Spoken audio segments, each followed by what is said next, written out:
Oh, we are live. My audio is cutting out, so I didn't realize. I'm just looking over here like an idiot, not realizing that I'm up on screen and we're live. So in just 15 minutes, former President Trump will be making his big announcement live, an announcement that is most definitely him announcing that he's running for president again, unless he throws What? everybody a curveball. Yeah, I know it's very No way. surprising, and we're gonna see it live, and we're going to see how he does it, and then we're going to look at some real-time media reaction to it. I think we can all anticipate the anti-democratic election denier narrative continuing to be pushed. But it's always fun to see these people pretend to be outraged in the aftermath of something like this. What I am wondering is how he's going to do it, and I don't know if he's going to parachute in. He's going to maybe the floor opens up and he rises up sitting in a throne or something, or maybe he comes in on a white horse. I have no idea. Maybe he does it dressed as a QAnon shaman. What do you think, Cam? I don't know. If he doesn't have a bear pelt draped over him, Yeah.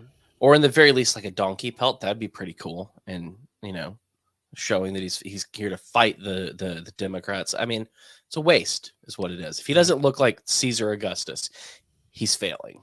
I hope he comes in with two supermodels in bathing suits on each arm, and Melania is sitting in the front row. And he says then he walks over to her while they're still on his arms. He leans in, gives her a kiss, or maybe he wants to really throw him a curveball and broaden his base, and he walks in on his arm is that transgender that won the swimmer beauty pageant. The guy. Oh, that gorgeous person on one arm and Leah Thomas on the other, and he walks out and he says, "I'd like to first announce that I identify as a woman, and I'm running for president." If he does, there's so many things he could do that would be absolutely wonderful, and I'll be so disappointed if he doesn't. Well, he'll do something memorable. This is his thing. These memorable things. So I was talking about this on something I recorded earlier, that I don't even remember if I actually saw him come down the escalator in 2015 or whenever it was he announced the golden escalator. I just know that he did, but I can see it in my head, but I don't know if I actually ever watched it. It was so iconic and so talked about that it's just, you can have false memories of it even if you never saw it. And he can't do that again because it has to be distinctly memorable. It's true. But it's also still got to be memorable. So it's got to be different, but just as memorable and iconic. I know I didn't see it live. I know for sure I didn't see it live. But I feel like I may have seen clips, but in my mind, when I hear the escalator thing, I think of the Simpsons version of that, of him coming down the escalator. I don't know if you've ever seen that, but that's what's in my head. No, I haven't seen that. Yeah. Yeah. Maybe that's what I think I saw it. I don't actually remember. I know I didn't watch the whole speech, but I'm assuming Trump will not be right at 9:00. It'll probably be a little bit after. But in the meantime, there's a story weekend, a follow-up story from the show yesterday, and it's about Dave Chappelle. Dave Chappelle apparently, so we talked about this in the XR. We deconstructed Dave Chappelle's allegedly anti-Semitic, the set that he did on SNL, and we talked about it a little bit. And I said that I believe, at one point I said, I almost wish that Chappelle believed the Ukraine stuff, because he threw in some Ukraine jokes at the end. And he threw in some Trump is probably a Russian agent stuff, and stuff that he seemed to do half-heartedly, that it was like, oh, that's why he was able to say these other jokes on SNL, as long as he threw in the propagation of the Ukraine narrative and sprinkle a little Russia on top, because it just seemed like he didn't want to say it to me. And then I see a story that says that apparently, because I was wondering how did he get away with it?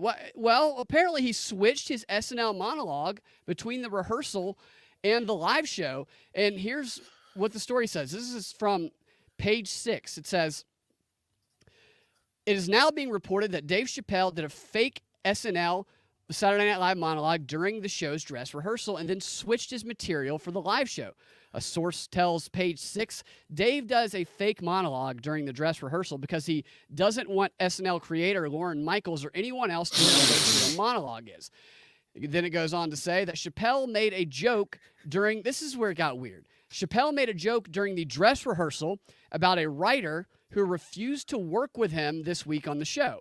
Chappelle's rep previously told us that there was nothing to suggest that there was any boycott when Chappelle and his team attended the SNL writers' meetings last week, but the insider told Page Six that the joke Chappelle made about the objecting writer during the rehearsal caused tensions to flare. Either way, the comedian switched up his monologue for the actual NBC Live show, and the live 15-minute monologue, however, caused even more controversy for other reasons. So Chappelle was blasted by the Anti-Defamation League for popularizing anti-Semitism with his jokes. So there's the obvious point of this story to answer that question. How did he get away with doing that? I don't buy that explanation because they know what Chappelle's sets are. Like they're not stupid. They wouldn't be fooled by a trick like this, in my opinion. But it's almost like they did this just because in the set that he did on SNL, he didn't do any transgender jokes. And they wanted to just remind you, hey, just so you know, he also mocked the transgender writers when he was doing his set that wasn't live. So he's bad in that right also. I don't know that I even believe this story, honestly. Well, first off, apparently Stream Deck, if you aren't clicked on the right window, it doesn't mute when you hit the mute button. So apologies for that snort a few minutes ago. I thought I was muted. I thought, I have a little bit of a cold. I mean, now it's definitely embarrassing, but I didn't even notice. Oh yeah, for sure. But no, well, that's what's funny is like when I came across that story, I was just like, this just.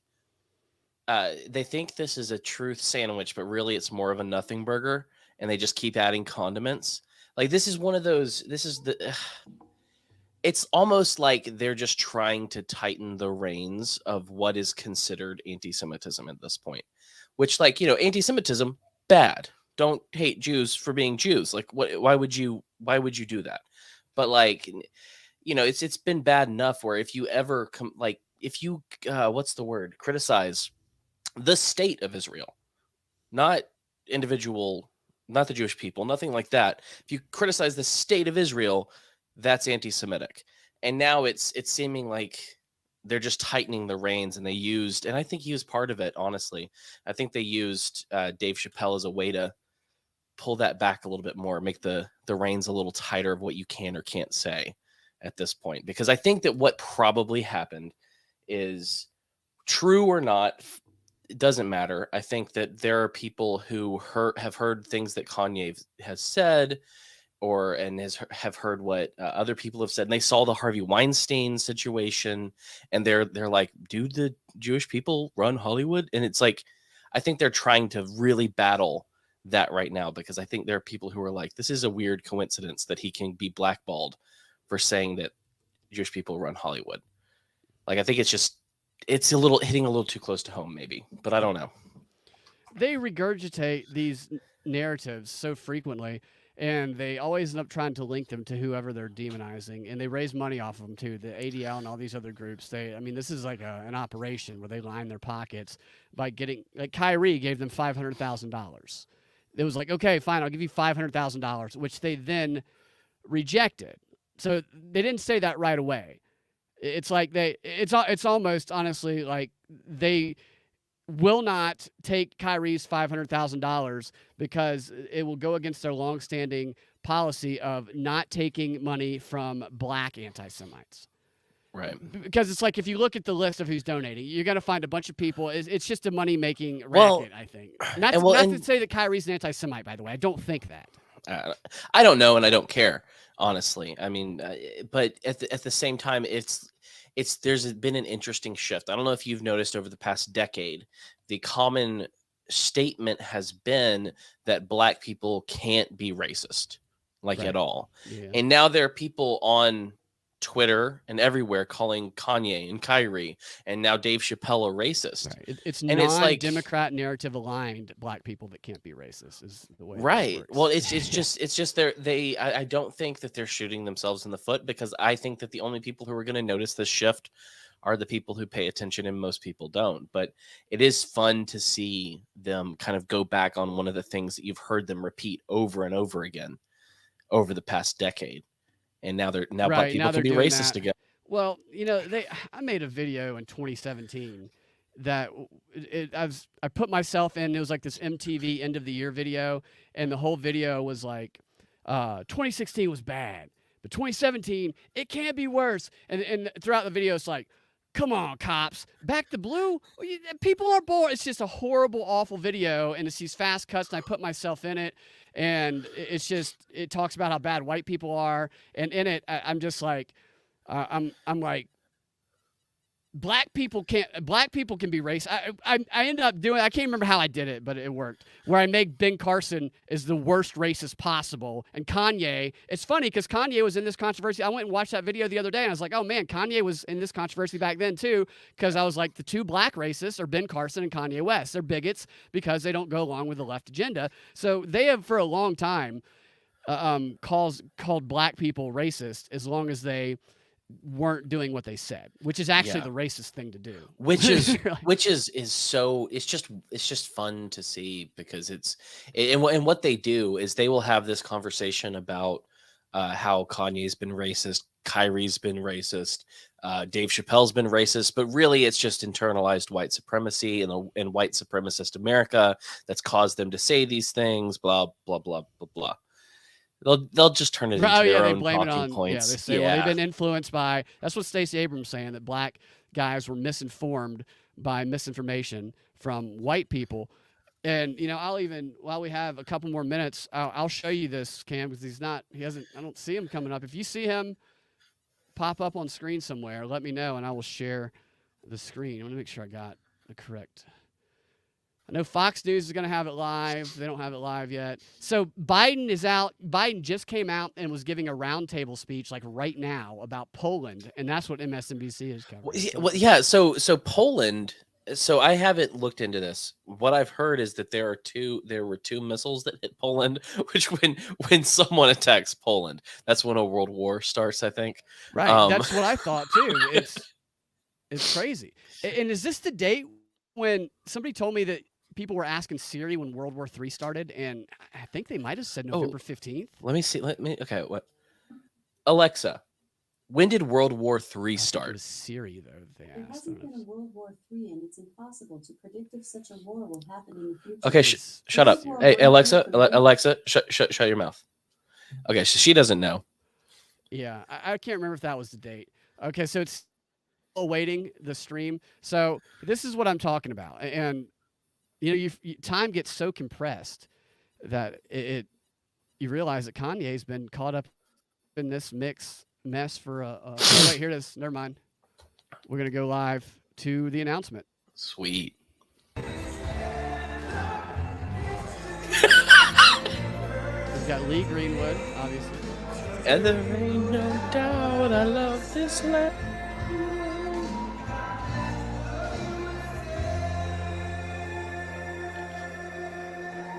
Trump is walking up.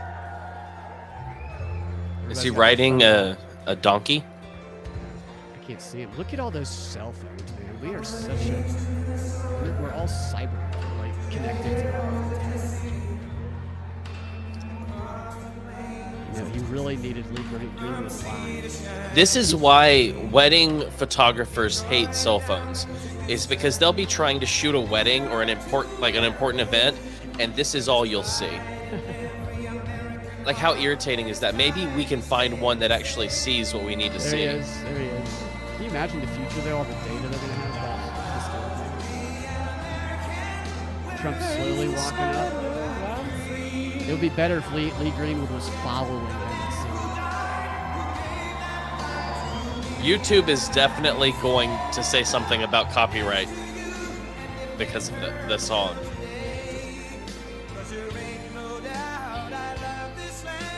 Probably already kicked off YouTube. China. Oh, yeah, don't do that. You're messing people. Let's just watch. Let's not add it. I was like, did he say China? Do they have to play the whole song? He's so awkward at this point whenever he does this, where he just stands and waits. He stands there because he's allowing the photographers to get the photos, I think. Well, in part it's because of the song, but he also does those faces because he knows the cameras are getting different portraits of him that they're going to use for various purposes. Here he comes. It's a very serious look. He just walked in, red tie. I can't wait for the hands. 3 big American flags behind him. Well, thank you very much. And on behalf of Melania, myself, and our entire family, I want to thank you all for being here tonight. It's a very special occasion at a very special place.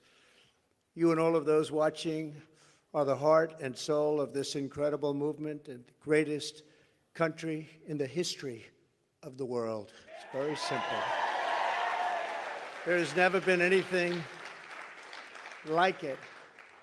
This great movement of ours, never been anything like it, and perhaps there will never be anything like it again. There's never been anything to compete with what we have all done. Some dude just said, "I love you." Ladies and gentlemen, distinguished guests, and my fellow citizens, America's comeback starts right now. Whew. 2 years ago, when I left office, the United States stood ready for its golden age. Our nation was at the pinnacle of power, prosperity, and prestige, towering above all rivals, vanquishing all enemies, and striding into the future, confident and so strong.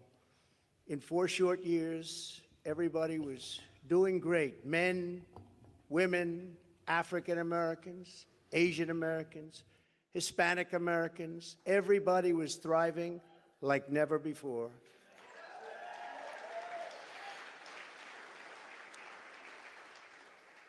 There was never a time like this. We turned the page on decades of globalist sellouts and one-sided trade deals, lifted millions out of poverty, and together we built the greatest economy in the history of the world. When the virus hit our shores, I took decisive action and saved lives and the U.S. economy. And by October of the same year, America was roaring back with the #1 fastest economic recovery ever recorded. How about that? All of the incoming administration, and all they had to do was just sit back and watch. Inflation was non-existent. Our southern border was by far the strongest ever.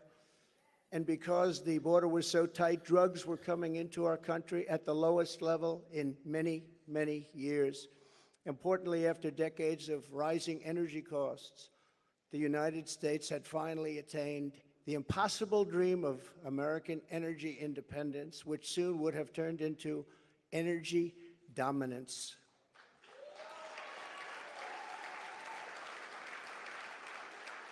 For the first time in memory, China was reeling and back on its heels. You've never seen that before, because the United States was outdoing them on every single front, and China was paying billions and billions of dollars in taxes and tariffs. The farmers know that because they got 28 billion of it.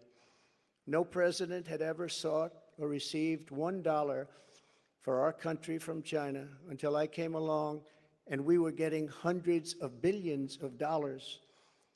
Many people think that because of this, China played a very active role in the 2020 election. Just saying, just saying. Sure, that didn't happen. Instead of jobs and factories leaving America for China, they were, for the first time ever, leaving China for America.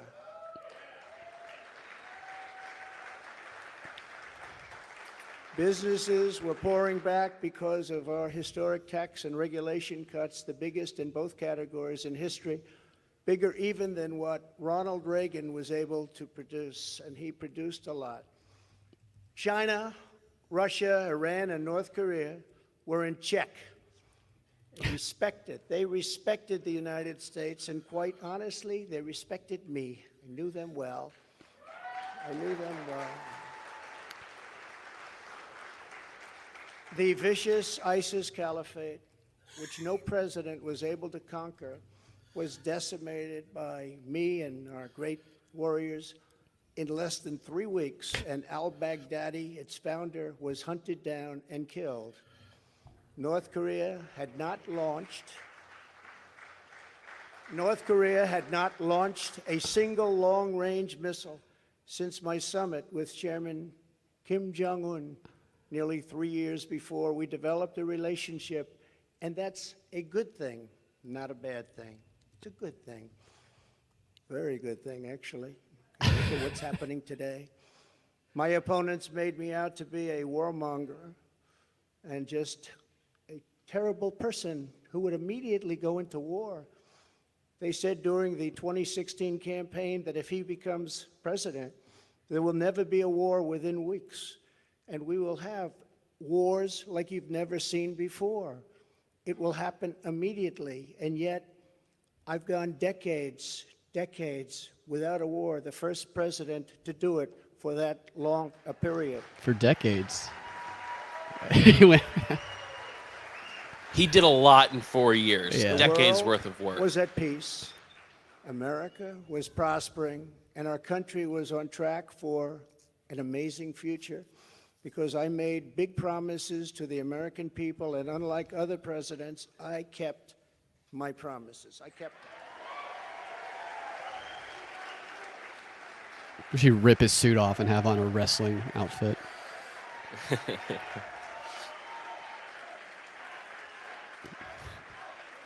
He said there was no inflation. What?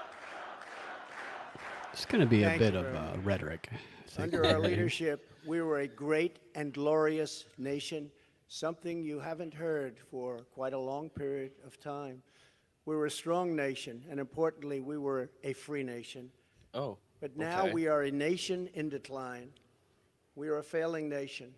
For millions of Americans, the past 2 years under Joe Biden have been a time of pain, hardship, anxiety, and despair. As we speak, inflation is the highest in over 50 years. Gas prices have reached the highest levels in history and expect them to go much higher now that the strategic national reserves, which I filled up, have been virtually drained in order to keep gasoline prices lower just prior to the election. Joe Biden has intentionally surrendered our energy independence. There is no longer even a thought of dominance, and we are now begging for energy help from foreign nations, many of whom find us detestable. Our southern border has been erased, and our country is being invaded by millions and millions of unknown people, many of whom are entering for a very bad and sinister reason. And you know what that reason is. We will be paying a big price for this invasion into our country for years to come.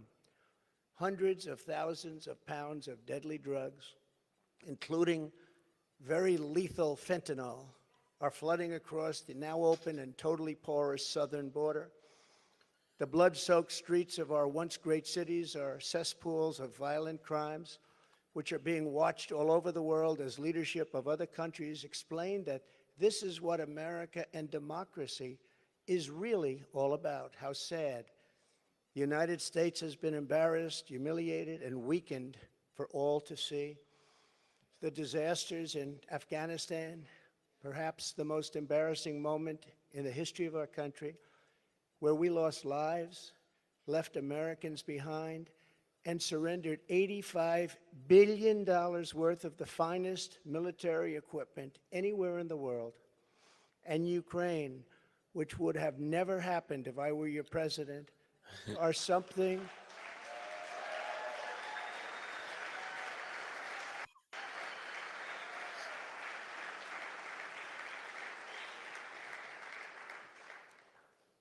and even the Democrats admit that. That's something I've seen them admit over and over again. But our enemies are speaking of us with scorn and laughter and derision because of those two events. But there are many more. Even just today, a missile was sent in, probably by Russia, to Poland, 50 miles into Poland. And people are going absolutely wild and crazy, and they're not happy. They're very, very angry. Now we have a president who falls asleep at global conferences, was held in contempt by the British Parliament over Afghanistan. Thanks to the words of wisdom, he said thank you to the wrong country for inviting him to a major summit on the environment of all things.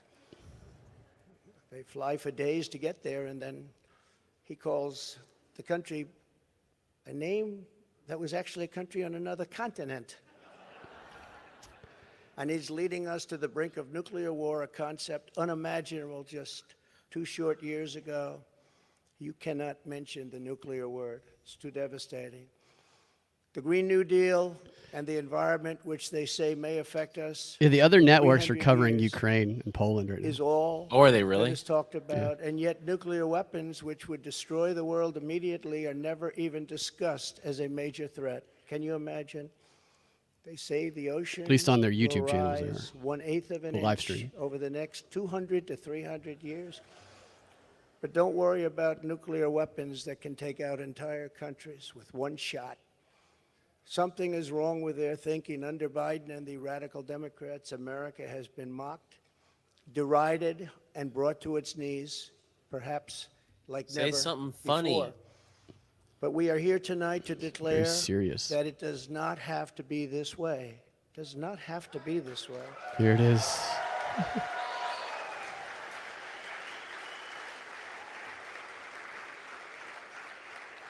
Oh, CNN 2 is airing years it. ago, we were a great nation, and soon we will be a great nation again.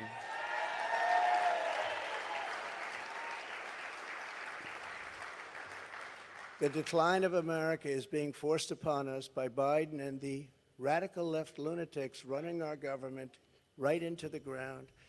This decline is not a fate we must accept. When given the choice, boldly, clearly, and directly, I believe the American people will overwhelmingly reject the left's platform of national ruin, and they will embrace our platform of national greatness and glory to America. Glory. The American people will overwhelmingly reject the left's platform of national ruin, and they will embrace our platform of national greatness and glory to America. Glory.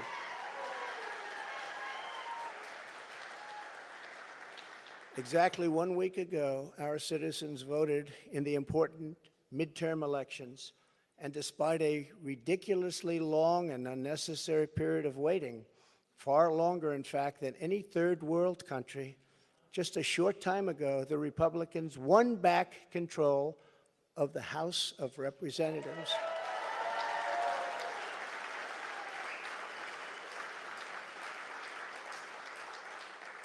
And it was with a great Trump-endorsed candidate, Congressman-elect Kevin Kiley, who is a fantastic person, and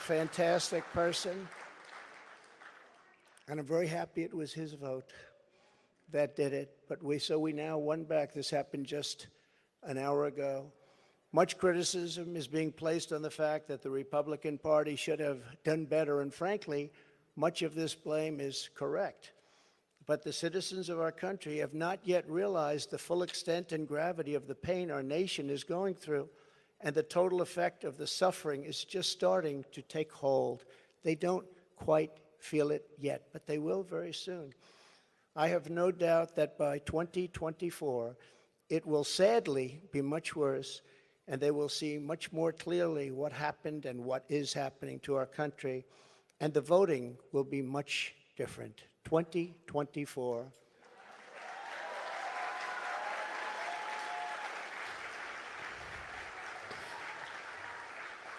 Are you getting ready? Oh, there it is.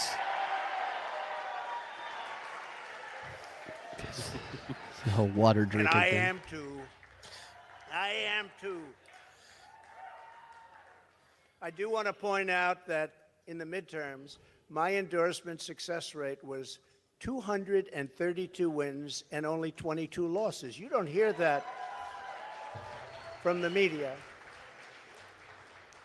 And this is an elegant night and an elegant place, and I'm not going to use the term fake news media. And now he's trying to get warmed up. So we're going to keep it very elegant. But you don't hear that from the media. But I think you will. I think he because wants to go people off are the starting to rails. see what happened. He That's should. Trump's score, and in the primaries was 98.6%. But they were still trying to blame me. And the reason for the success and that unprecedented success rate is that the Trump administration changed our nation on trade, on securing the border. We're the strongest, safest border ever in the history of our country. On Islamic terrorism, we had practically just about, not that I can think of, no Islamic attacks, terrorist attacks during the Practically Trump just about. administration. That I can think And in of. fact, we got along very well with the various countries, Mike says in the chats, warp speed clot shots. Yeah, he's going to have to. including coming up with the Abraham Accords. Answer that. It's a great thing, the Abraham Accords. But it's because of cutting taxes and cutting regulations at the highest level ever, and on building the greatest economy. Any time in the history of the world, there's never been an economy like we had just 2 years ago. Despite the outcome in the Senate, we cannot lose hope. And we must all work very hard for a gentleman and a great person named Herschel Walker, Oh, a gosh. fabulous human being who loves our country and will be a great United States Senator. Herschel Walker, get out and vote for Oh, Herschel. I and thought he was going to say, deserves Herschel Walker, get up here. he was Come an on, incredible come on, you athlete. He'll be an dumbass. even Get up better here. Senator. Get out and vote for Herschel Walker. We elected a group of incredibly talented America First leaders who will be stars of our party for many years to come. In the popular vote, another thing that's not discussed for the House, we must remember that Republicans won 5 million more votes, the largest margin in many, many years, over the Democrats. 5 million more votes, that's a big thing. Breaking the radical Democrats' grip on Congress was crucial. So in other words, because of our great congressmen and all of our great congressmen and congresswomen, we have taken over Congress. Nancy Pelosi has been fired. Isn't that nice? And Paul Pelosi, don't get me started.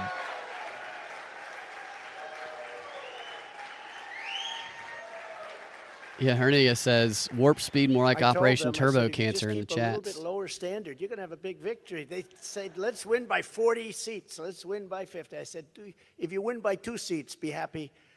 But she's on her way to another country right now. She's been fired. Where's we she going? always have known that this was not the end. It was only the beginning of our fight to rescue the American dream. And it's a word you don't use. 2 words. I don't want to be Joe. It's 2 words, American dream. That was not good what he did. There are a lot of bad things, like going to Idaho and saying, welcome to the state of Florida. I really love it. In order to make America great and glorious again, I am tonight announcing my candidacy for President of the United States.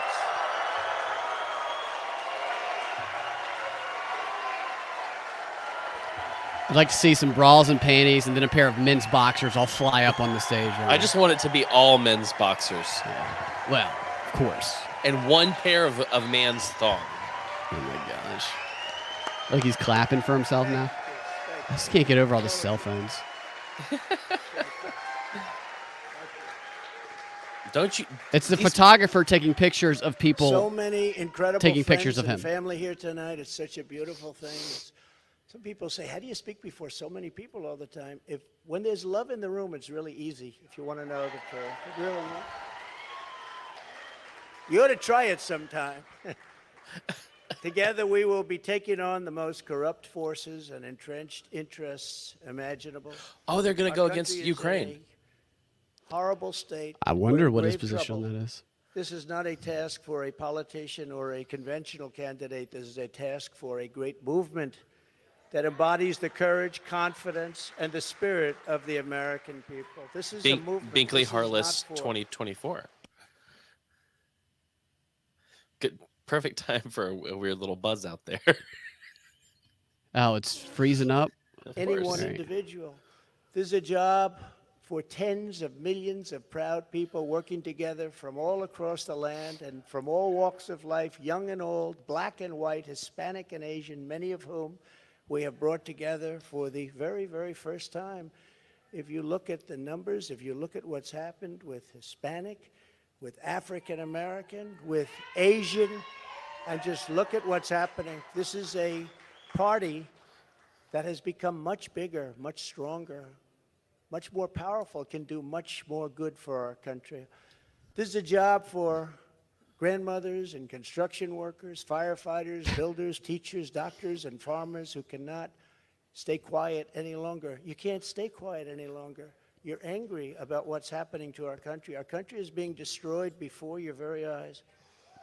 It's a job for every aspiring young person and every hard-working parent, for every entrepreneur and underappreciated police officer who is ready to shout for safety in America. The police are being treated so badly.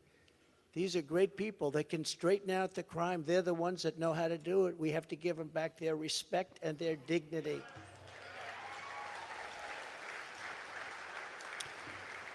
This will not be my campaign. This will be our campaign all together. The Real people's communist. campaign. Yeah. Because the only force strong enough to defeat the massive corruption we are up against is you, the American people. It's true. The American people, the greatest people on earth. We love them all. And we love both sides. We're going to bring people together. We're going to unify people. And it was happening in You love the white previous nationalists, as they would administration, say? Previous to the previous. Can't believe he said that. And what was bringing them together was success. Prior to COVID coming in, the people were calling me, that were calling me. You wouldn't believe it. People that were so far left, I figured they'd never speak to me and I would never speak to them. But our success was so incredible, like never before.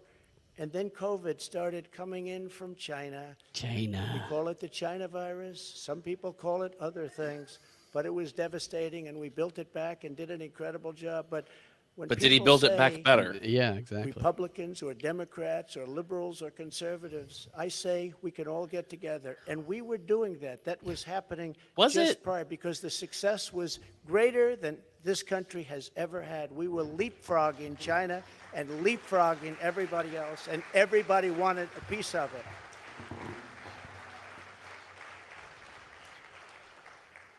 But just as I promised in 2016, I am your voice.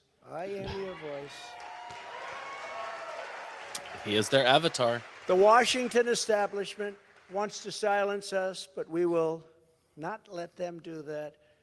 What we have built together over the past 6 years is the greatest movement in history, because it is not about politics. It's about our love for this great country, America, and we're not going to let it fail. I am running because I believe the world has not yet seen the true glory of what this nation can be. We have not reached that pinnacle, believe it or not. In fact, we can go very far. We're going to have to go far. First, we have to get out of this ditch. And once we're out, you'll see things that nobody imagined for any country. It's called the United States of America, and it's an incredible place. I think the founders imagined it for a country. We are Americans, and we do not have to endure what has taken place in Washington, D.C. This is our country, our government, and the corridors of power, they're our corridors. They're not their corridors. These are our corridors. Is he saying corridors? Sounds like he's saying We are- Carters. Coming. I was Okay. like, Jimmy? Those corridors back. Corridor, dude. So from now until Election Day in 2024, which will come very quickly, we'll go, look at how time flies. Look how fast it's all going. I will fight like no one has ever fought before.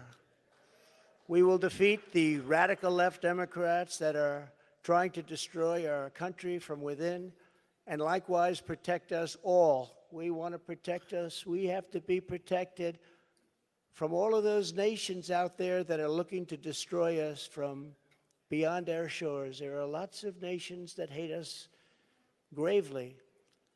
And that's the problem. When they look at us in disarray like we are right now, when we go to them begging for oil and we have more liquid gold under our feet than they have or any other nation has, and we don't use it because we're going to them, it's crazy what's happening.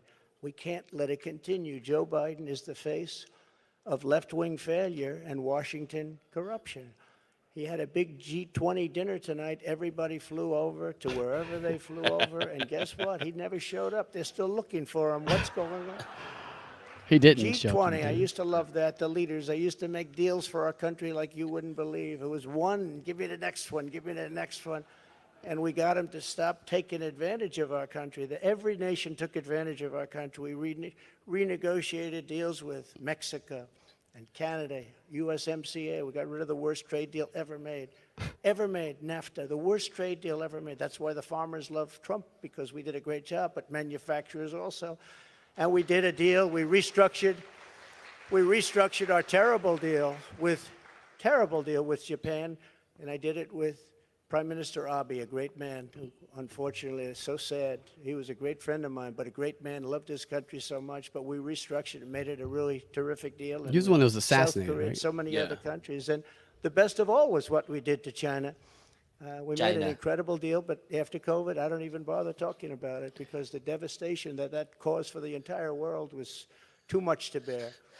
I will ensure that Joe Biden does not receive 4 more years in 2020. Can't do it. Let's say bring Hillary back. It'd be more fun with her versus him. Really? Our country could not take that. And I say that not in laughter. I say that in tears. Our country could not take 4 more years. It can only take so much. It's all very fragile to start off with. It can only take so much. In 2020, I received the largest number of votes of any sitting president in history by a lot. And we will do it again, but with even more votes this time. Many have noted that huge gains we have made with Latino voters, and I believe we will set even greater records with this crucial vote in 2024. The Hispanic voter, the Latino voter has About the been Latina X. unbelievable. Great people, very entrepreneurial people, and they want security. And everyone thought when I did the wall, I built the wall, and they thought, oh, that would hurt me with the Hispanic vote. No, it helped me because they understood. They wanted safety. They wanted security. And they understood the border better than anybody else. So they were amazed. And we started that trend, and now we're continuing with that trend. You look at what we've done in Florida, what everybody's doing now in Florida and Texas, along the border in Texas, won every single community. I won every single community. Governor of Texas called. Oh, okay. Great gentleman, just got reelected. And he said to me, I'd like to talk to you for a second. Well, he said, you've done something that nobody else has done. You've won every single area along the border, the longest since Reconstruction. I said, Reconstruction? I guess you call that the Civil War? That's what I call it? That's what I call it. Governor Abbott, very good man, and he's working hard, but it's horrible because what's happening is they're just sending hundreds of thousands of people right through his state, right through Arizona, right through all of the states. What's happening is they're coming up all of the states. And we can't have it anymore. This campaign will be about issues, vision, and success, and we will not stop. We will not quit until we've achieved the highest goals and made our country greater than it has ever been before, and we can do that. We can do it. All right. Bigly. CNN is doing commentary now. Ooh. Which I'm thinking about Our victory will be switching built to, upon big ideas, unless he starts bold ripping into ambitions, people here in a and second. daring dreams for America's future. We need daring dreams. It is not enough merely to complain or oppose. We don't want to be critics. We don't want to be complainers. I never wanted to be a critic. I never respected critics. They tell people what's wrong, but they can't do it themselves. We will win because we will fight with every measure of our strength.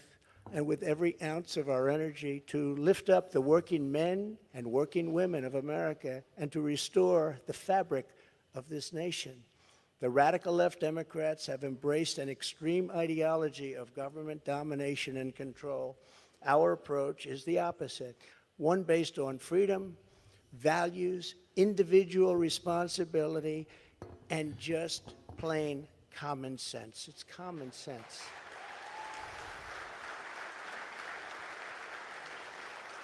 That vaccine question is going to kind In 2 years, the I wonder Biden if he's gonna embrace it administration or- has destroyed Yes, the US Jack. He economy. announced he's running. It's destroyed it.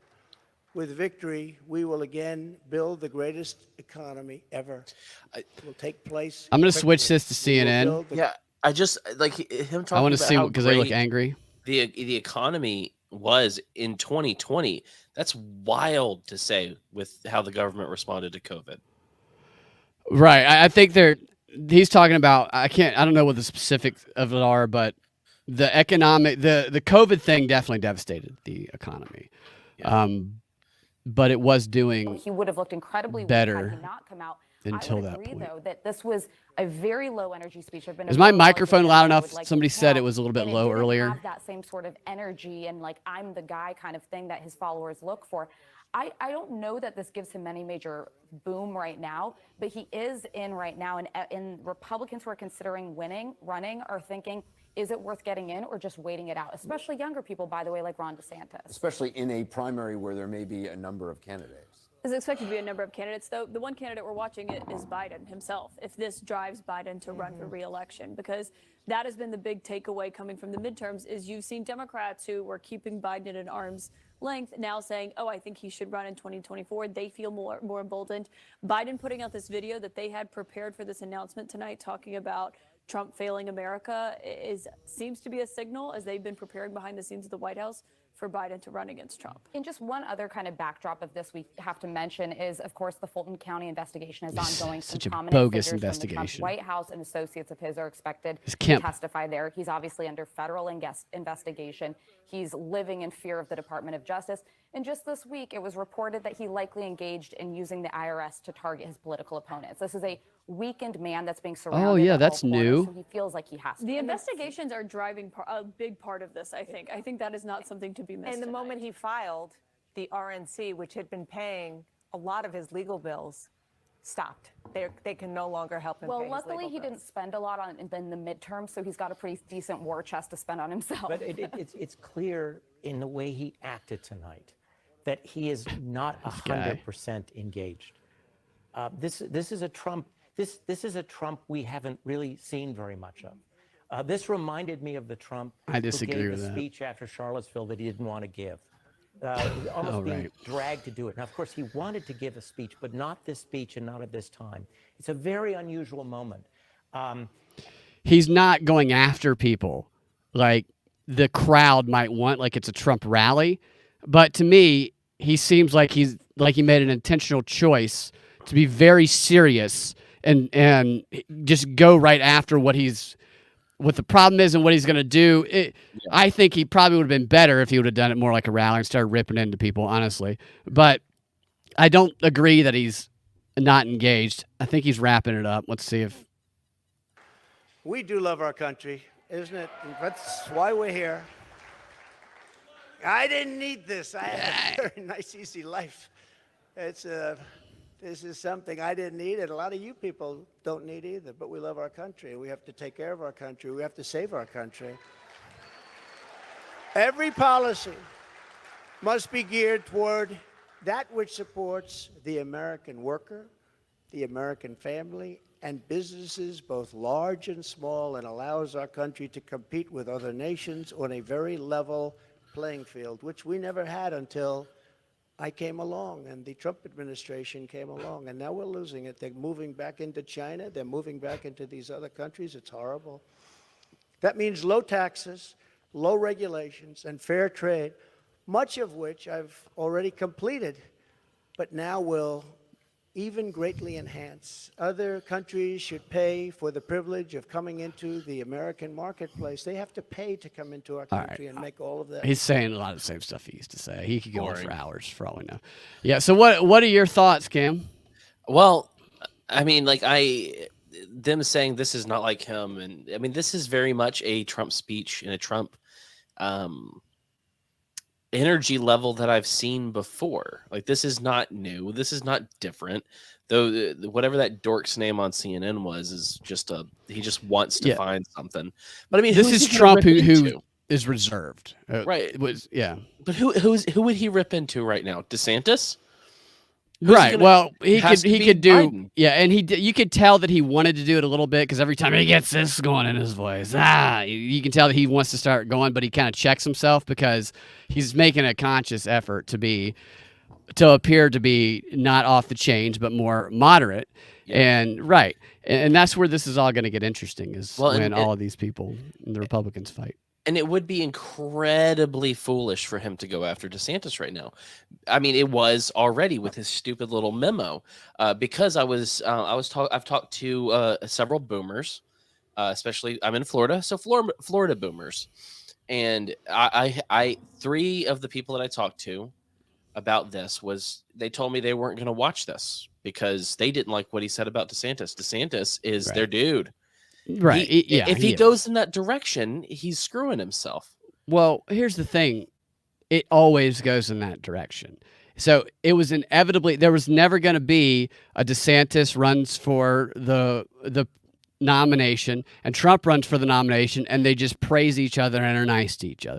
It was always going to get because they always have to target. So it's like Trump is the gauntlet that these candidates have to go through of insults and just awful down in the mud fighting. And Trump just went ahead and put it out there. And I totally get that people didn't like that, but he is going to continue to provoke DeSantis. And DeSantis, if he gives in at all and fights the way Trump fights, it undermines the entire reason that people like DeSantis. So I think his strategy is smart when it comes to that. And I'll say I don't think it is because I think he is not counting on how much he needs Florida and how much those Right. people came out for DeSantis. Right, He yeah. doesn't like the people in my neighborhood have Trump flags, but their DeSantis stuff is much higher at this point. No, I agree. But what I'm basing this on is that he gets a reaction out of DeSantis. So if DeSantis, won't. and he might not. Now, DeSantis, if anybody's not going to react, it will be him. But here's the problem with that is during this race, this has already been framed in the media. And I talk about this on another show you're going to hear also. So I apologize for repeating it. But they have already made this about election denialism, quote, the media has. So they've already categorized the acceptable Republicans, and they're promoting DeSantis, the MSNBC, CNN is over Trump, and they're promoting Brian Kemp as this is how you do this without being an election denier and destroying democracy. And those candidates that ran against Democrats in the midterms that didn't talk about the 2020 election, they could do that because the Democrats didn't talk about it because they didn't need to. The ones that did, the Democrats called them Nazis and called them,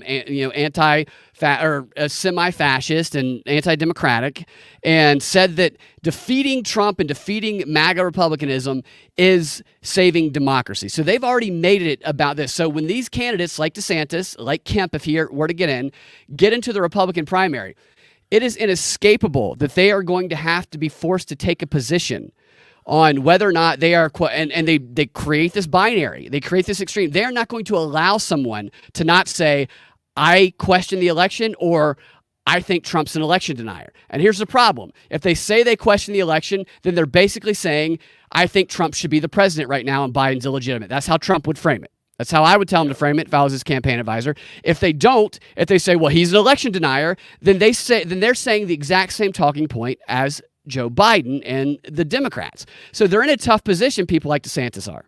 But I'm just wondering, like in 2016, not in 2020, but in 2016, the Trump attack dog against the other Republicans worked.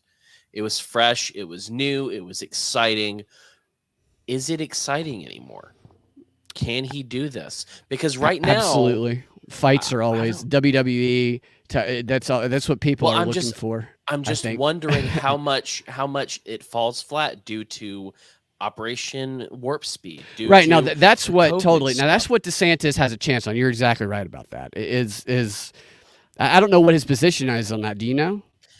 Well, I don't. I know that he, I, I, at this point, I think what was it that I read? The Florida um, Surgeon General has like paused all mRNA vaccines for any man 18 to 36 or something like that.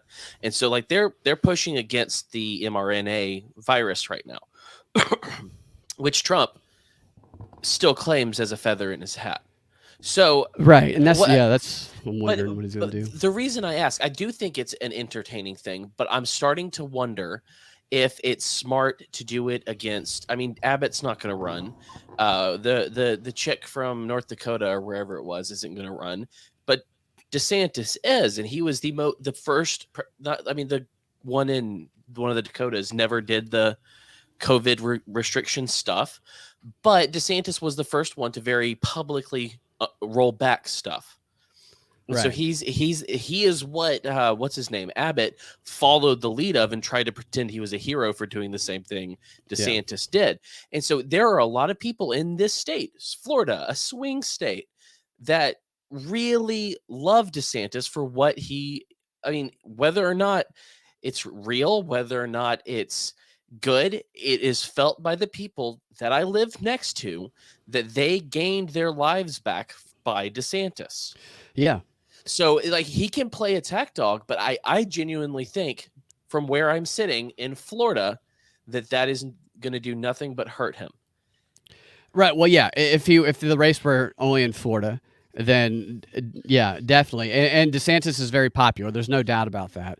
But that's what Trump does well. So Trump's strength is attack dog. So he's going to play to his strength. If he so was that's smart, what he's going to do. If he was smart, he would be. I think he would take a different tact. I don't think he would have attacked DeSantis from the get. Well, he's not. I don't think going to do that because for the same reason DeSantis is going to try not to give in to the attacks because DeSantis is not good at that. He's bad at that. That's why Trump's trying to get him to do it, and Trump is good at it, which is why Trump is doing it. So they're going to play to their strengths. It's going to be a matter of who flinches first. But I just think that the people like DeSantis and like Kemp, if he were to get in, or anybody who doesn't want to take a position. Like DeSantis won't take a position on the 2020 election. Now, regardless of whether you want the election to be about this or not, Trump will make it. Trump will bait him into calling him an election. He'll try to. Now, DeSantis, a Navy SEAL, he might not give into it. Maybe Trump starts saying, look at his background. He's got a little bit of a military intelligence and industrial complex background you need to look into. That's an attack that I would tell him. I would tell him to pull out all the stops with DeSantis if he needs to. One thing I forgot to mention a moment ago is these polls. Couple polls within the past couple of months. One of them was I think a Monmouth poll. Is that the name of it? The other one was a liberal websites poll, and one of them was 60% of Republicans questioned the election results. Now, it didn't say that they were election deniers, but it said they had some issues with it. The other one said 40% believed the election was stolen. And what that means, though, the way this is being promoted in the narrative is that anybody who questions the election is an election denier in the eyes of the narrative. So if Trump can get anybody he's going against in the Republican primary to call him an election denier, as soon as they drop that phrase or as soon as they give any inclination, and the media might demand it too, because the media is demanding they stop the election denier, then that person is going to turn off that entire 60% of the Republican Party because you're going to be insulted by just this denier propaganda, and that's going to be the battle. The media thinking they're I don't know if they're really thinking they're win. It's probably all part of the psyop, but the illusion of we got Trump, we stopped Republican MAGAism or whatever, mega MAGA, actually is going to help Trump in the primaries because Trump needs it to be about that question in the election so they can put people in one or two buckets because he will win if they can do that. Yeah, well, I think that his ego's too high, and yeah, you're right. It is his strength to attack. Those two. I don't want DeSantis to leave Florida before this current thing. I don't. Right. I mean, people love him in Florida. Yeah. I don't want to see some. I mean, like, I don't think he's great. I don't think he's wonderful. But I mean, by God, he's better than Charlie Crist. Yeah, or Nikki Fried. Ugh. But like at the same time, it's like both of these men have honestly went the way that DeSantis attacked the press, I think was better than how Trump did it. And overall, I think the way he's done it in the past, the way he's called them out, the way he's attacked them, I think it's better. It's more calculated. And I don't know why. Yeah, and that's actually the problem with it for me. Why they don't connect these things. Connect which things? I just don't know why he's not making an ally here. Because you can't make an ally against somebody you have to beat. Like, they're going against each other, so they can't be. They have to fight each other. He's the king of deals, right? He knows the art of the deal. Well, you think you should maybe try to get him to be his vice presidential? Yes. Guy? Well, that might be the case. I could see that happening, but they always battle it out. So it's just WWE stuff. They fight it out, and then they become buddies. And I think it's going to be interesting to see how DeSantis responds. If anybody can not respond, by the way, do what? I do have that if you want to watch it. Have what? It's DeSantis's response to Trump's letter. Yeah, his attack or whatever. Yeah. Oh, I thought he didn't respond. Well, apparently he did today. So I found really. It yeah, if you got it, what is it? Let's hear it. Here. Let me push play. Well, you know, one of the things I've learned in this job is when you're leading, when you're getting things done, yeah, you take incoming fire. That's just the nature of it. I roll out of bed in the morning. I've got corporate media outlets that have a spasm, just the fact that I'm getting up in the morning, and it's constantly attacking. And this is just what's happened. I don't think any governor got attacked more, particularly by corporate media, than me over my 4-year term. And yet I think what you learn is all that's just noise. And really what matters is, are you leading? Are you getting in front of issues? Are you delivering results for people? And are you standing up for folks? And, you know, at the end of the day, I would just tell people to go check out the scoreboard from last Tuesday night. The fact of the matter is, it was the greatest Republican victory in the history of the state of Florida. And it wasn't just the best governor victory. Of course it was that, but we swept in super majorities in the Florida legislature. Even though I know anytime I do anything, you're over the target, you know, you're going to face incoming. That's just the nature of it. But that's not ultimately what matters to people. What matters to people is, are you standing up for them? Are you leading? And are you getting things done? And we are. I'll tell you, according to the people that I know that I've talked to about this, agree with that sentiment. He's playing right into the sentiment they want. Of course. And for people in Florida, definitely. And that's a great response. Look, the guy is formidable. There's no doubt about that. He was a Navy SEAL, which honestly, its background is, there's a lot of questions that I think Trump will probably raise, even though Trump has questions himself. But he's definitely a formidable opponent for Trump or for whatever Democrat who wins. But that's why it's going to be entertaining. You talked about are people still into that? Are people into seeing Trump and DeSantis fight? Oh yeah, totally. They maybe, but all I'm saying is I think he started it too early. Is all I'm saying. Maybe. He's turned off a lot of.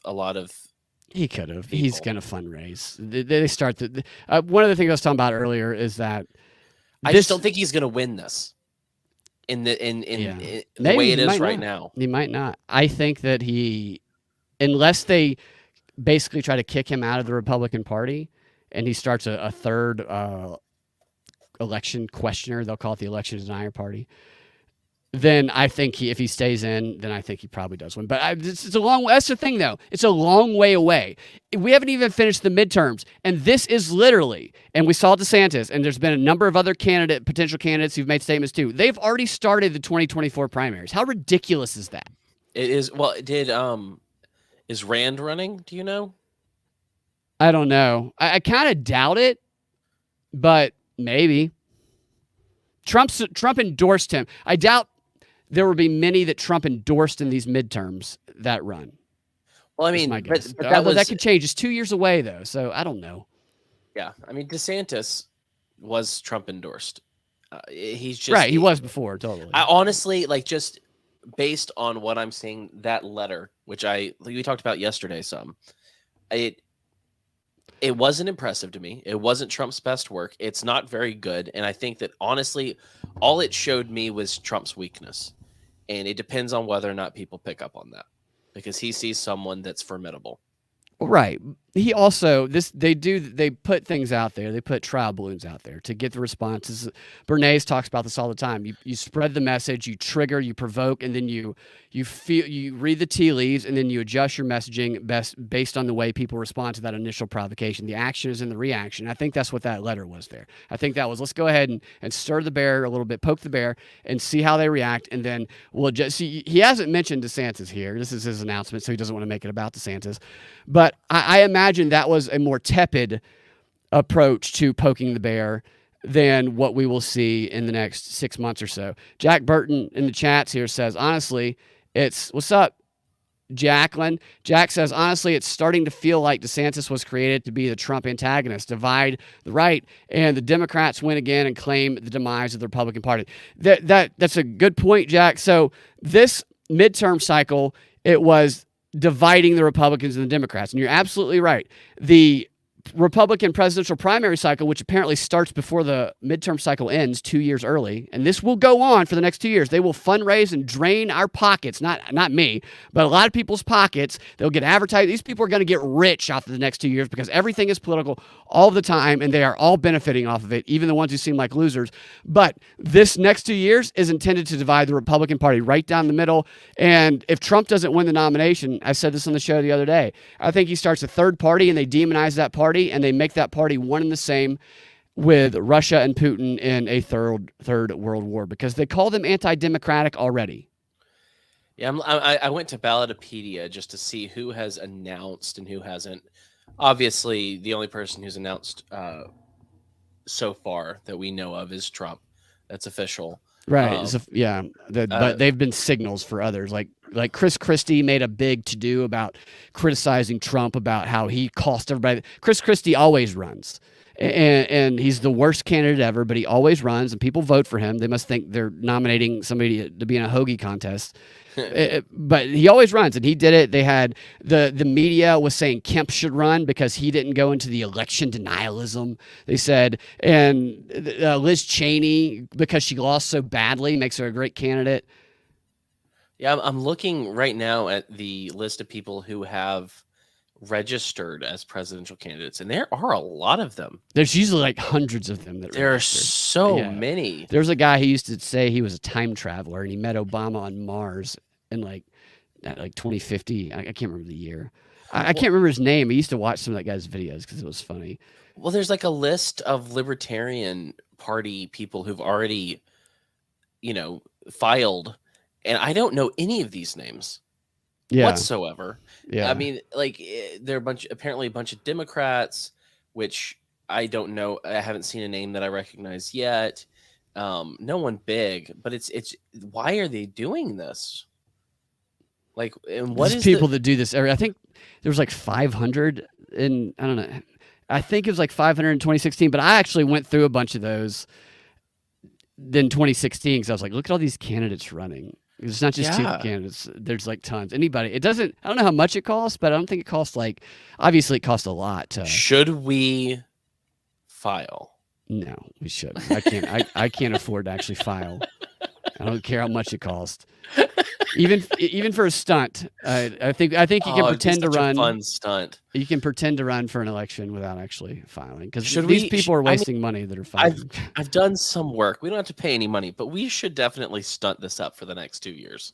Well, sure, we can pretend. We can run for co-president and co-vice president. Right. I mean, like we could do the Step Brothers. Right. Presidency. Yeah. Totally. But no, like I think that we, in the very least, I'm spitballing on a stream.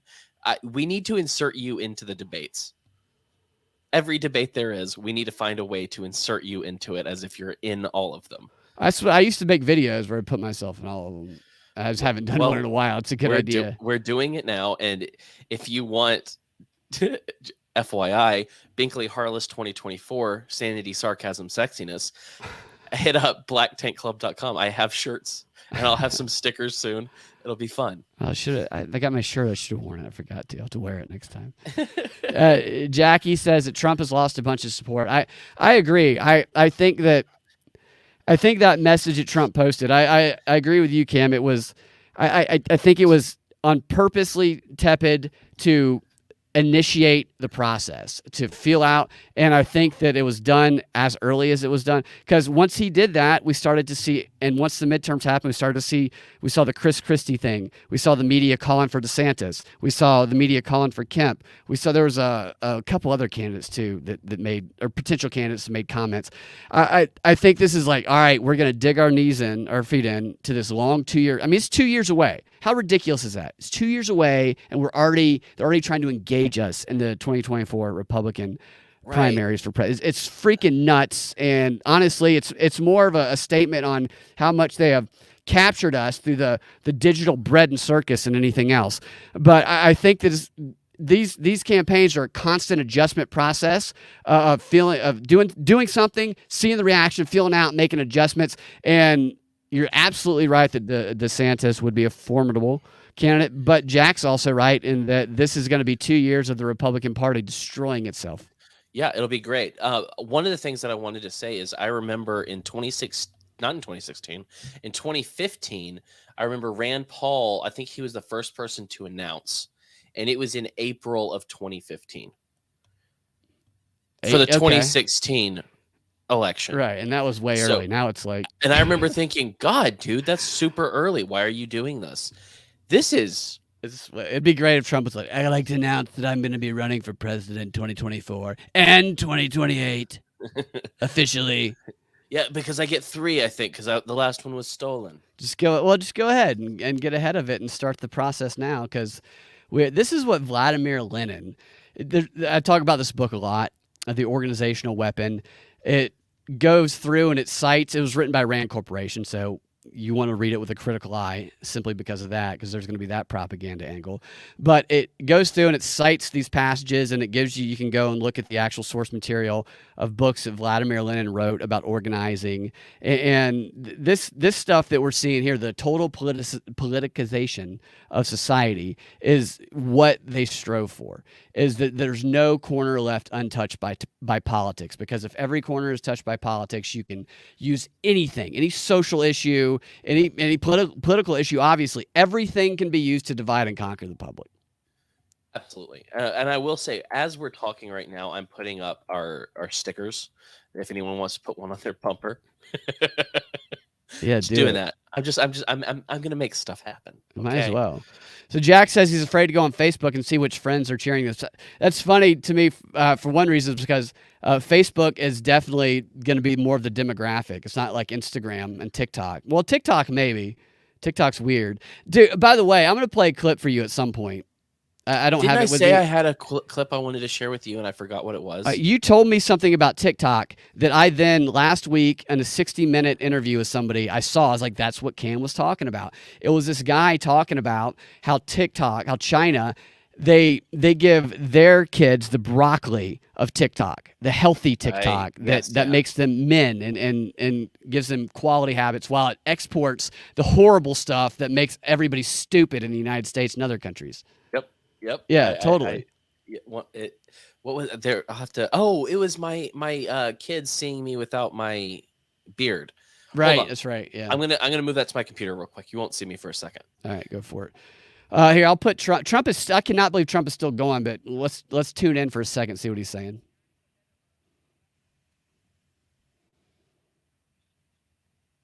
This rigged and corrupt system will be faced with a storm of fire that only a few could understand, right? He said storm, like QAnon. Children in the front row. They gonna drive QAnon wild. In fact, my one boy, stand up, Eric. Barron's like 9 feet tall. He's gonna hit his head on the ceiling.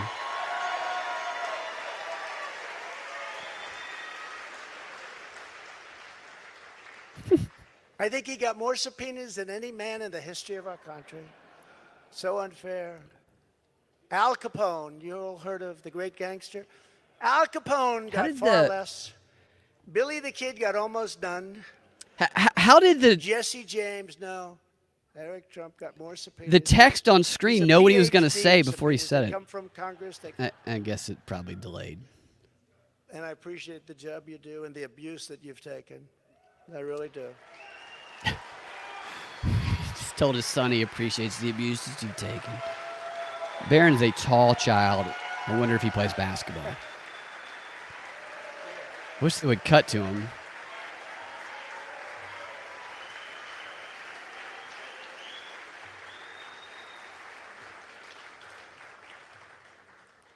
And it hasn't been a joyride for our great First Lady either.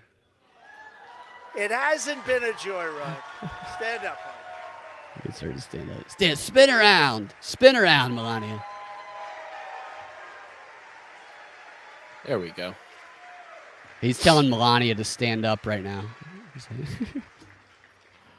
I go home and she says, they do love her. I go home and she says, you look angry and upset. I say, just leave me alone. Hasn't been the easiest thing, but she's been a great First Lady and people love her.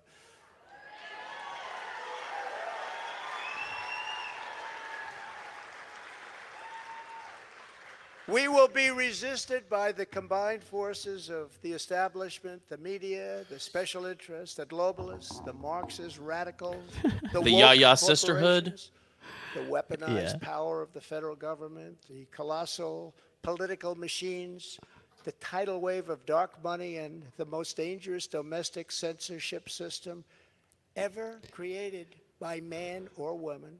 The He's most right about dangerous that. system we've ever had. You We will be attacked. We will be slandered. We will be persecuted just as I have been. I mean, I have been, but many people in this room have been. Oh, sorry.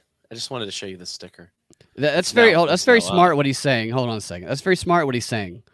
Because this Into the torrent, and we, in the end, will win. Our Okay, country so will win. that's what's going to happen. So he's saying he's going to be attacking, doing all this, and we all know this. But the fact that he's saying it when it happens, it then gives him that reason to stir people up tribally and get them to forget about questions about Operation Warp Speed and stuff like that. That's a specific tactic he's using there. Let's see your video. Oh yeah, you want to see, you wanna see that? I hate my face without a beard. But here, this is what I mentioned the other day. To show Oh my children goodness. the mistake I made. I look I like thought my they were- sister. You look like I look like my sister too. Actually. Oh my goodness.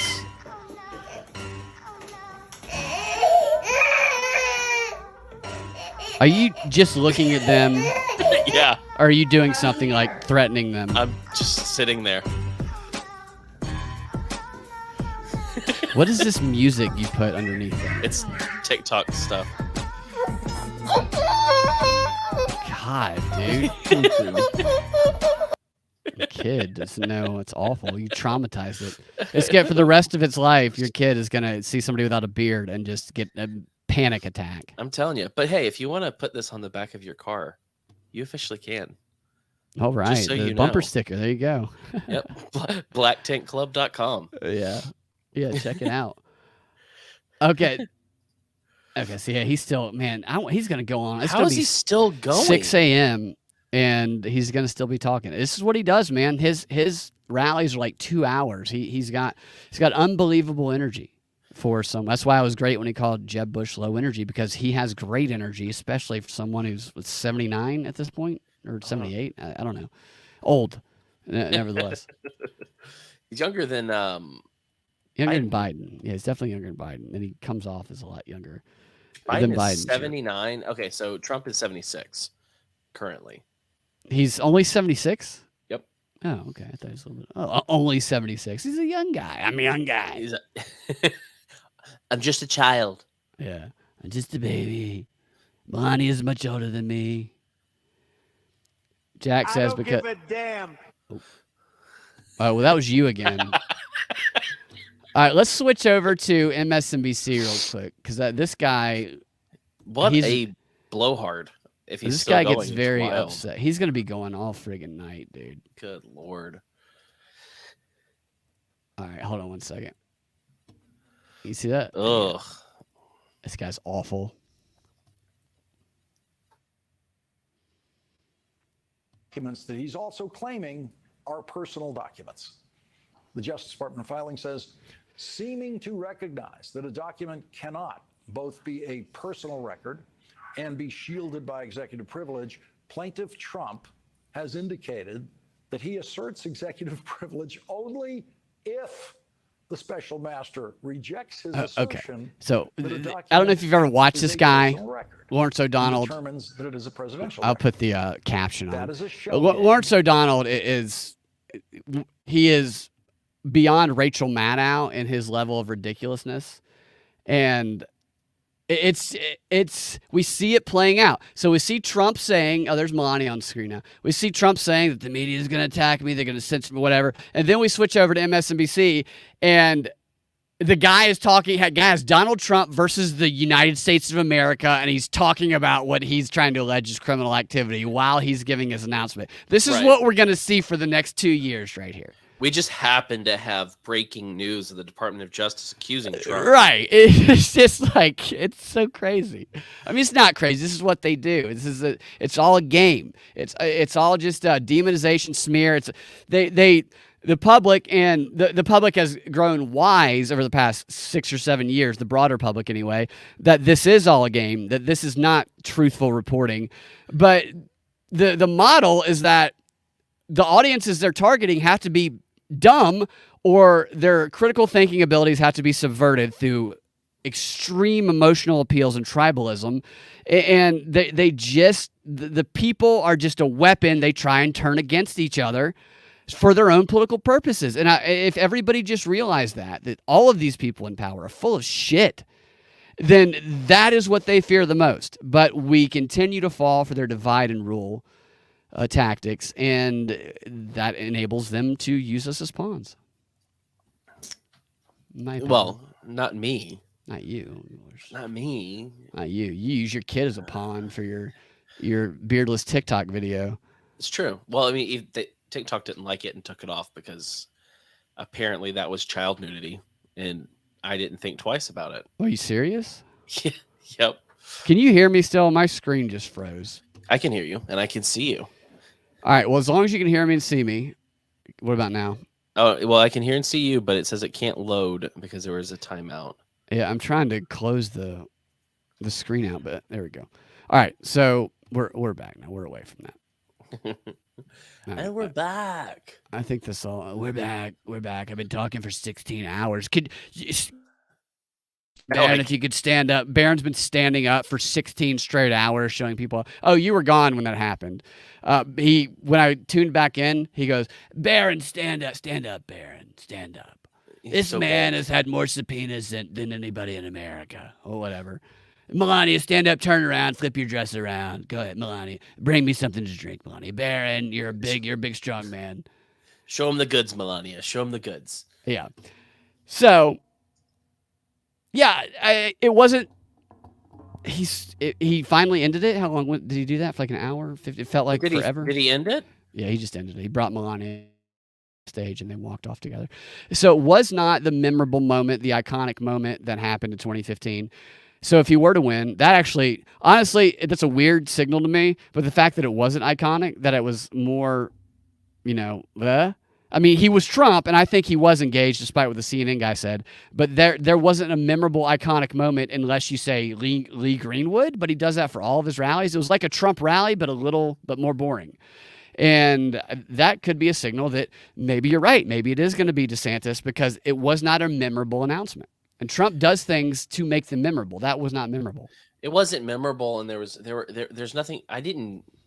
There are some things I do want to pull some clips from some of the things. The way he says things are so weird, but China. like there was nothing China that really stuck out. You know what I mean? Right. Yeah. Right. He said a lot of the same stuff. He's like, I don't want to be a critic. I don't want to be negative. I don't want to be. But that's the same guy who's you're fired.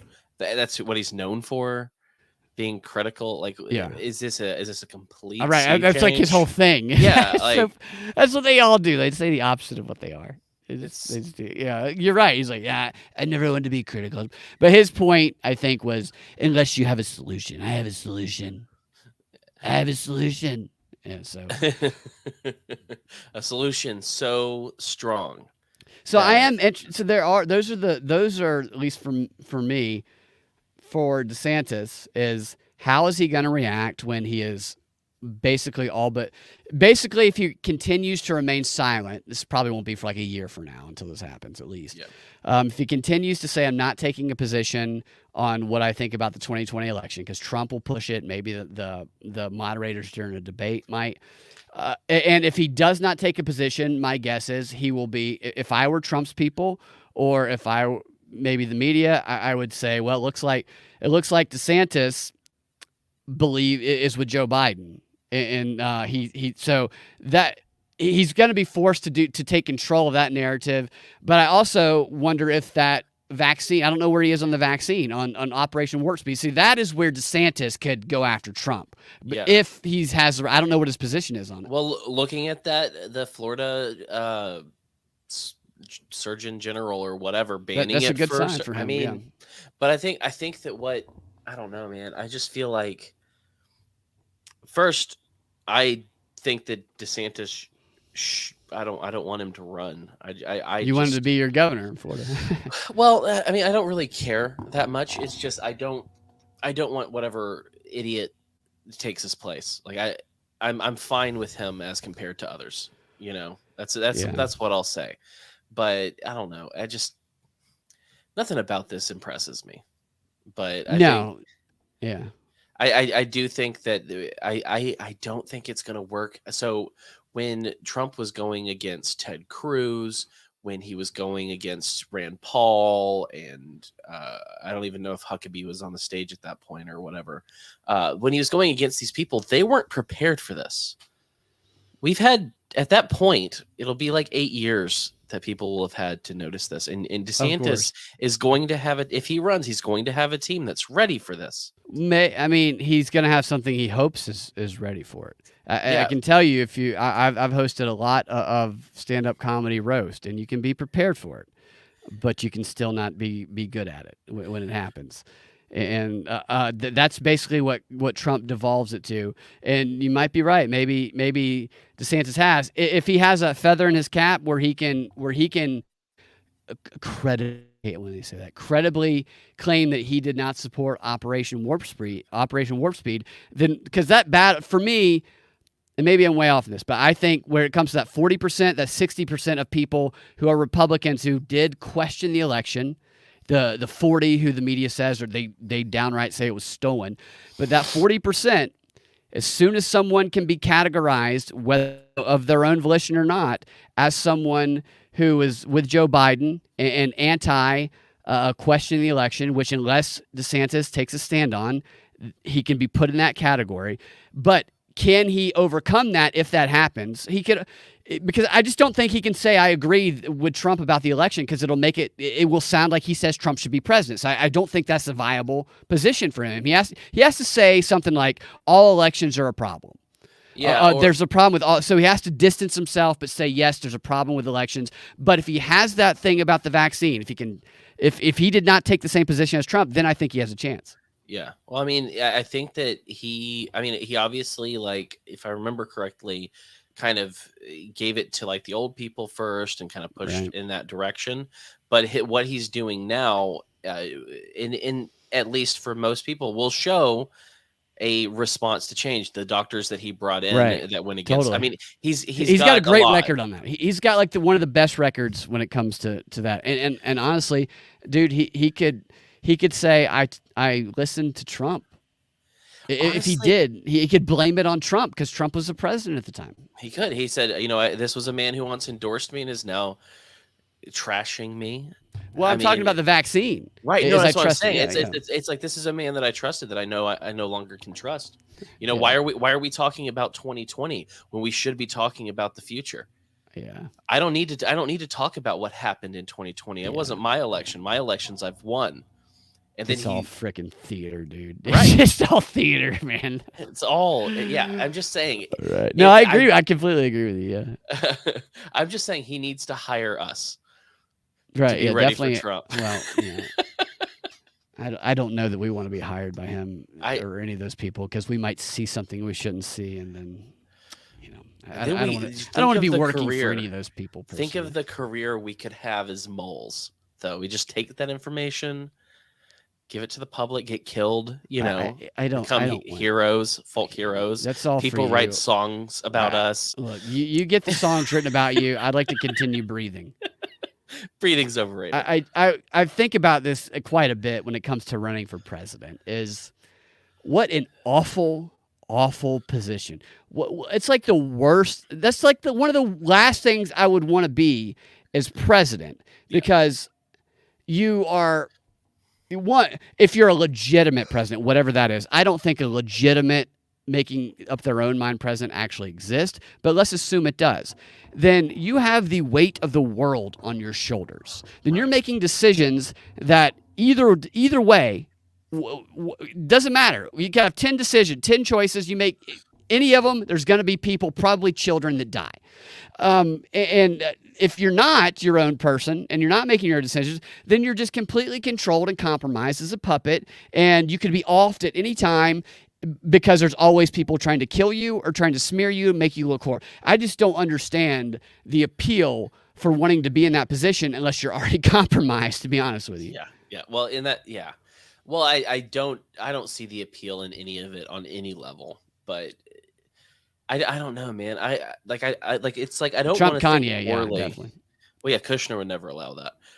But no, I mean, like, really, like, any of the things that people run for, I don't know why they would do that. Like, I do not see the point unless their ego is just big enough that they need to do it. Right. And I can see the rare. So a lot of times people will talk about the George Washington thing, where it's like, well, the person who doesn't want to run should be the one who runs. But people kind of echo that sentiment. Sometimes I'm kind of like, I kind of feel like you do want to run, but you're just saying that. Also, also, it's like, I don't even buy that. Like, that sounds way too much like the dude cut down a cherry tree. It didn't happen.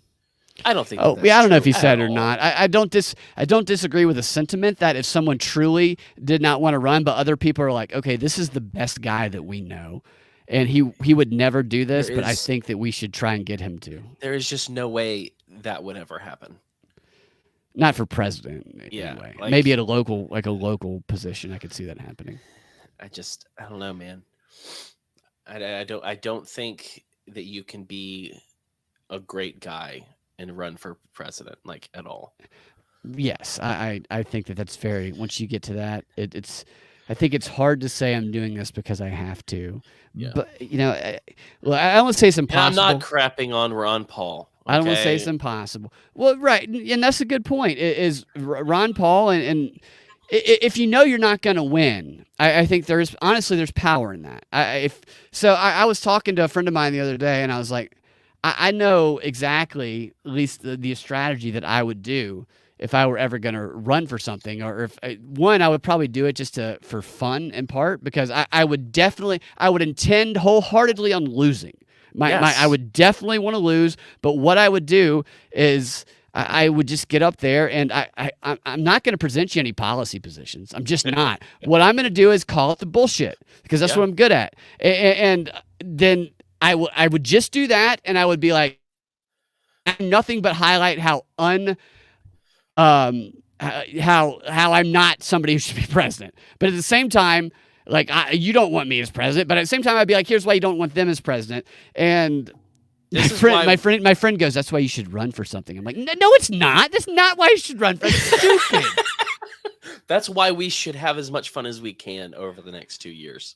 Oh, of course. Definitely. I'm just saying, like, I've got stickers, I've got shirts, I've got tanks.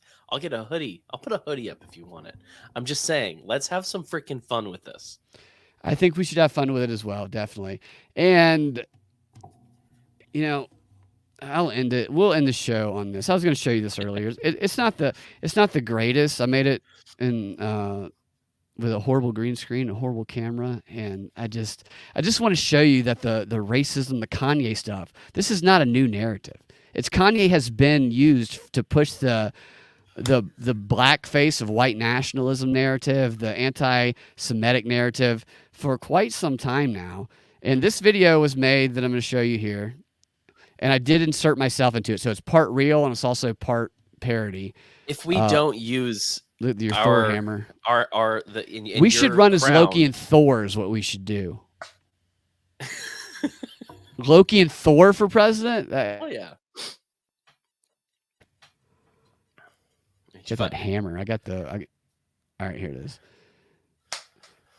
This is short. Wait, wrong friggin' page there. All right, move that.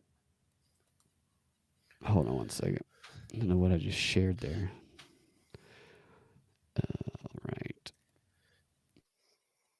All right. Let's get this to the beginning. Can you see that? I don't have that up on screen yet. Here it is up on screen. And so this is, like I said, this is part real and it's part me inserting it in it because I watched this one afternoon. I was just like, this is the dumbest thing I've ever seen. And this was made in late 2016. And here it goes. Fellow white guys. Let's start over. Hey, fellow white guys. It's about to be a new year. And there's a few things we think you could do a little bit better in 2017. It says 2017 resolutions for white guys to apologize. Hold on, I gotta take on behalf of white guys. I'm sorry. It said 2017 resolution for white guys, and that's where I first inserted myself in it. But that's what this video was. So they were making resolutions for white guys at the end of 2016 because of how awful they are. And there was a very flamboyant white guy followed by a Hispanic guy and then a black guy all supporting this. First off, it's time for white guys to apologize. On behalf of white guys, I'm sorry. I had to recognize that America was never great for anyone who wasn't a white guy. It's time for white people to suffer. Come on, guys. We've had it too good for too long. Also, Blue Lives Matter isn't a thing. Cops weren't born with blue skin, right? I mean, yeah, they weren't born blue. They were born racist. All of them. Stop bragging about being woke. Stop saying woke. You, cracker. Learn what mansplaining is, and then stop doing it. Stop telling your children that it's wrong for a man to cut his off and become a woman. We all love Beyonce. And yeah, she's black, so of course she cares about black issues. I'm talking Guy's to got you, a Fox News. cat on his Feel shirt. free to take Kanye West, though. You guys can have him. You know what you did, Kanye. Kanye West is a violent white racist. Nobody who has black friends says that they have black friends. And just because you have black friends doesn't mean you're not racist. You can be racist with black friends. If you're white, you're a racist. If you're a black Republican, you're the worst kind of racist. I'm looking at you, Ben Carson. Bigot.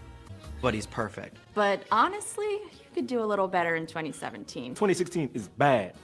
If you're white in 2017, peel the skin off of your face and wear it inside out.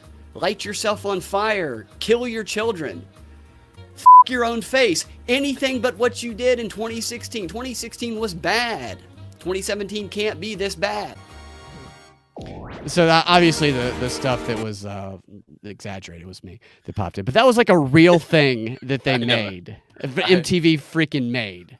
That was MTV. I thought. Yes. Why did I think it was something else, like Slate or something? Well, it sounds like a Slate thing, but that's Or what BuzzFeed. MTV is these days. But that's definitely in BuzzFeed's alley right there. But they made a lot of that type of stuff in 2016. Those one-off where they cut to each person saying it's bad. They have each person represented. You know, they have the female. I was like the only white guy other than the gay white guy, the obviously gay. Right. Yeah, you're much less obviously gay. Definitely not. I was a cis white male that wasn't supposed to be put in that. That's what I was. Yeah, that's what you were. I also think you could have done the same video, but like, why am I here? Right. What is this? Everybody hates me here. What's the problem? Yes, I'm getting scared for my life. God, I miss that part of the internet. I don't think they do that anymore, though. Those type of videos. Yeah, I think that style has died. You're right. I haven't really seen that since 20. I saw a couple of them in 2018. I haven't seen any this year anyway. This year it's just like, let's go sit out in the woods, and either we'll ride a bull naked and say vote for me because I'm naked, or we'll smoke weed and have it just the ads got crazy. Or we'll walk in and we'll point a gun at your baby and say, this is the consequences of voting Republican. You had an abortion. You're coming with me. We live in a great world. And the only hope that we can go back to those times is if Lorne Michaels, please let Jake Novak join the cast of SNL.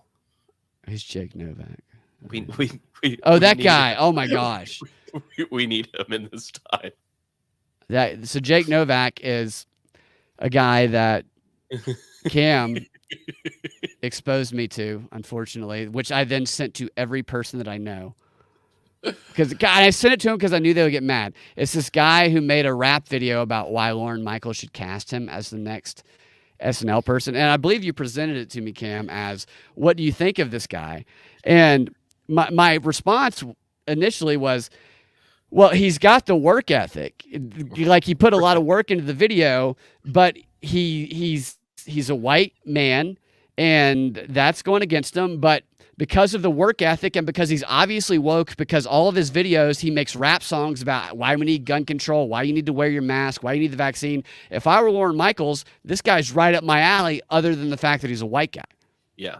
Which I think he could lean into a different demographic if he really wanted to. Yeah. Just get it. Yeah. Do something different. Just identify something different. It's perfect. Turn your skin inside out. Set yourself on fire. Whatever. Right. Totally. Yeah.